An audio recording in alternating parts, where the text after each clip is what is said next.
Today we plan to go to Mornington. We parked around the Mornington Park and walked to Mornington Pier. Heaps of boats here. We passed the Rocks restaurant. The name reminded me of the rocks in Sydney.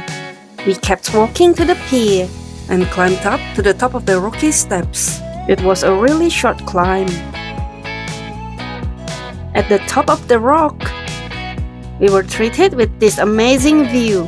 Beautiful view with great weather. That is the pier. We spent quite some time here enjoying the view.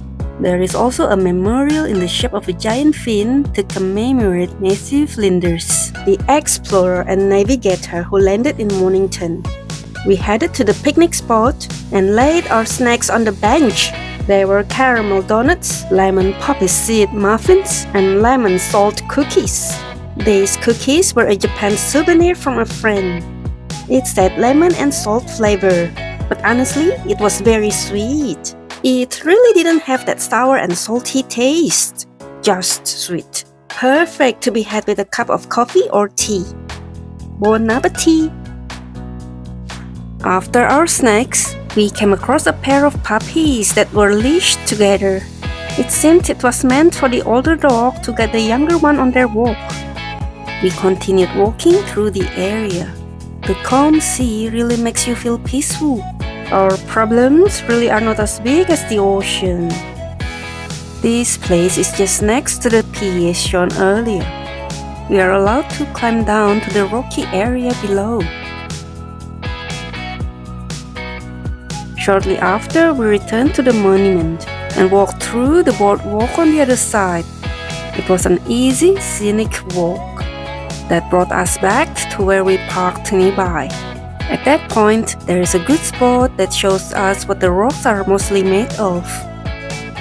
On closer inspection, underneath the clay, you can also see limestone among the clay.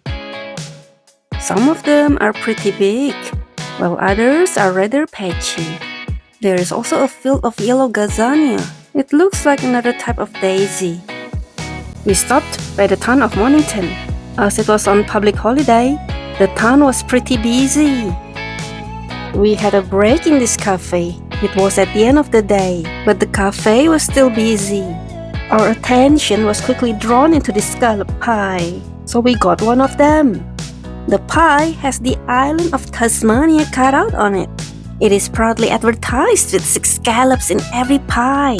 So we checked. It really had 6 scallops. Cooked with curry seasoning, it was rather sweet. I prefer it to be more to the savory side. Bon appetit! We went to Glen Waverley for dinner. The rice drop noodle is so fragrant, but need a bit more salt and spiciness for it to be perfect. Just like their 𝘽𝙖𝙧𝙮𝙬. It's deliciously perfect. Their bak kut teh needs more herb. It comes with rice and Chinese donut pieces on the side. Presentation-wise, their crispy noodle doesn't look appetizing. It is definitely crispy. However, I think it also needs to be saltier. Bon appetit!